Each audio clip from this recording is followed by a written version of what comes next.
did you get into tech sales? How was that a recommendation? Did you just apply online?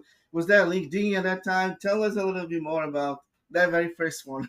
Yeah. So you know what's funny is, so I mentioned I was at AT&T, and T, and when I got into AT&T, my role there was telecommunications and then later advertising. Okay. And I got laid off, and I legitimately thought that I would be able to just translate my skills into any other sales director type role. And I was wrong. I ultimately ended up about a year later. First off, I wrote a book at the time, and that's important because part of this story is about personal brand and how you're creating and living your brand and getting your brand out there so that you can create the right relationships. But the other part is all about the relationships. I made a couple of, my next gig after AT&T, I worked for a smaller organization.